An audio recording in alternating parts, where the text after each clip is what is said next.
The David Pakman Show at davidpakman.com. Hey, welcome back to the show. Ted Rall is joining us. He is the author of the book, The Anti-American Manifesto, which I have here in front of me. Hey, Ted, good to see you. Likewise, how are you? So it's not every day that that somebody goes on TV and starts talking about the possibility that we would need violence, or at least the threat of violence, to really inspire change. And I love the fact that if you Google your name right now, the Tea Partiers and Fox News are going nuts over the things that you said on Dylan Radigan's show the other day. That is true. They are crazy. It's kind of amazing how little it really takes to anger them. And what's also really weird is how long it took them to discover that the book was out. This book came out in. Let me turn this off. Uh-oh. I got my other phone going. Okay, there we go. Anyway, it's amazing to me that it took so long for them to discover that the book was out. It came out in September, and now here we are in late November, and they finally noticed that this book called The Anti-American Manifesto was sitting in bookstores. I have to assume it's because they never go to bookstores. But that could be the case. So, give me a sense of when you say that violence or the threat of violence, which are two totally different things in reality. Why would those be necessary? I mean, is it because the current system is not working? And what is it exactly that you want to change? Well, I want to change everything. The violence is already in the system. The reason that I'm opposed to the system is that it is violent. I'm opposed to the violence of the unspeakable violence of the wars against Afghanistan and Iraq, the occupation of Haiti, and a lot of other similar outrages around the world. I'm outraged at the violence against the planet, the destruction of the environment, etc.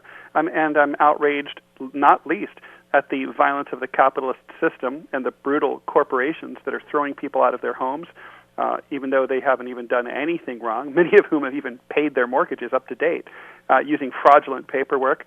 The system is brutal. And so the violence is already here among us.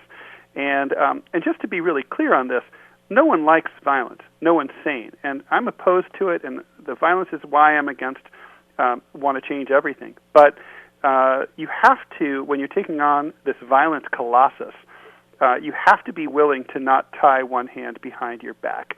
You've got to avail yourself of violence and the credible threat of violence as a tool in your arsenal in the event that you need it. What's gone wrong with the left for the last 40 years, among many other organizational issues, is that they have sort of sworn pacifism above all else. So the system isn't really afraid. You can have 1 million people march in the streets against the war in Iraq, but the president isn't worried that this might get out of control and that maybe he should ramp down and maybe not invade Iraq or go in later or go in smaller or not go in at all.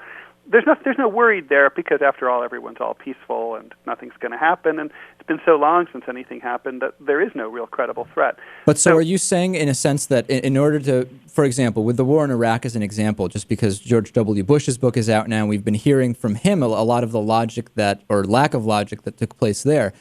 Should liberals have gotten out onto the street, or not necessarily just liberals, whoever was against the war, and become violent? And if so, against who? Against the police? I mean, certainly they don't deserve it. Well, it is their jobs, honestly. That's why they have those big guns. I think let's go back to 2003. We know that what we did not work. I say we because I marched too. We marched in the streets peacefully. We walked around. We chanted our slogans. We went home. We ate dinner. We went to sleep. Nothing happened. The tanks rolled in the next day, just as if nothing had happened, which in a sense nothing had happened. But let's just say, for the sake of argument, to paint a picture, that Washington, D.C. had burned half to the ground due to riots. Do you think they would have gone in quite so quickly? Or do you think the next time they were thinking about invading a foreign country, like, say, the way they invaded Haiti after the earthquake, do you think that would have happened as quickly? Probably not. I mean, you can see what's going on now in England with the tuition increase riots, and in France with the Social Security retirement age riots. The government knows not to screw with its people too much. Otherwise, things get out of control. And that's not good for business. And, government exists primarily to make sure that business keeps going. Well, it's interesting because in the two cases you cite over in Europe, and my dad was recently in France, and he was kind of in the middle of what is going on there.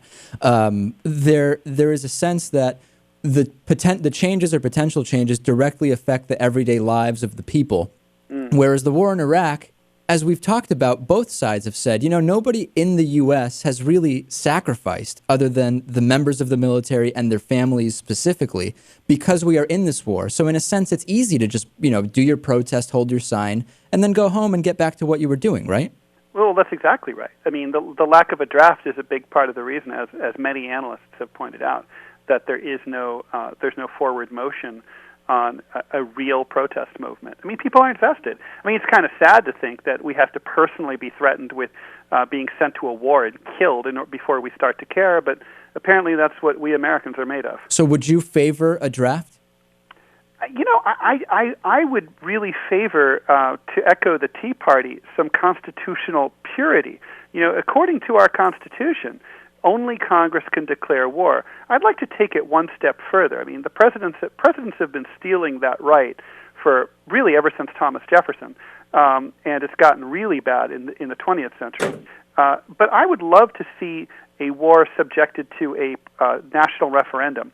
I don't think if under 80% of the country are willing to support a war, I don't really see how we could go ahead with it. I mean, after all, even if you're not fighting it or giving your sons or daughters to fight it, we're all paying an enormous price financially for these wars. I mean, right now, war accounts for 54% of the U.S. federal budget. Right now, 19% of your federal tax dollar goes to paying the interest on old wars.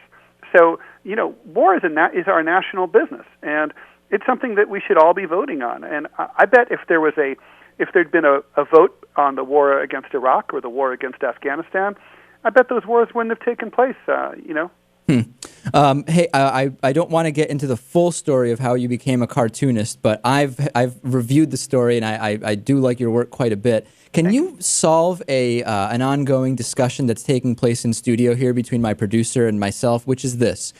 My producer is a big fan of South Park, and I've always told him I find it to be completely unwatchable, in part because of the drawings. And at the same time, he's told me, well, you know what?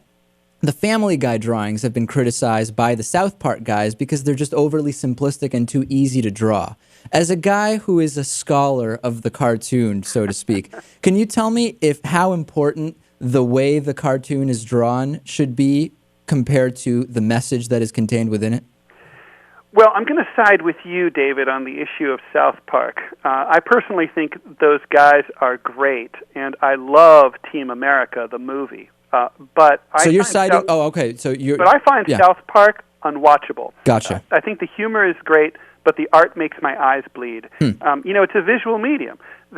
At bare minimum, the art should be inoffensive, or you should be able to at least tolerate watching it for 30 straight minutes, which I just can't. But of course, this is subjective, and there are lots of people who feel differently. I think it's surprising about Family Guy. I think with Family Guy, the art's just super generic, very Hanna-Barbera influenced. Just like The Simpsons. There's not much to it, really. Sure. And that's fine. I like simple art. I draw. I personally use very abstract drawing, and I like it that way. But, it's one person's fine art is another person's crap. Any comment on that, Louis?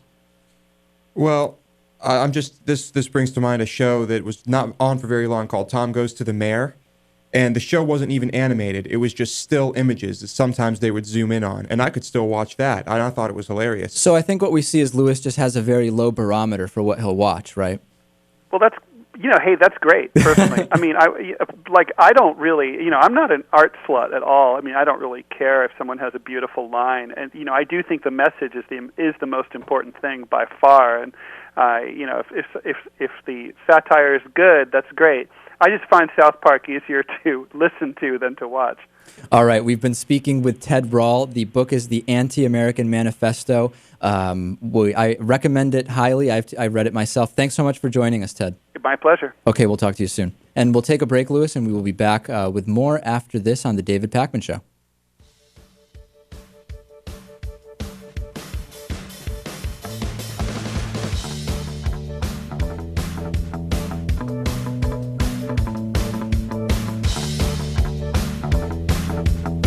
The David Pakman Show at davidpakman.com. The David Pakman Show is made possible by listeners like you and by Greenfield Savings Bank, building a strong community one account at a time, with neighborhood offices in Greenfield, Amherst, Conway, Shelburne Falls, South Deerfield, and Turners Falls, and online at greenfieldsavings.com. By the Daily Hampshire Gazette and GazetteNet.com, connecting our communities with local news and information. By DIF Design, specializing in custom business websites at difdesign.com. Find out more about underwriting The David Pakman Show at davidpakman.com.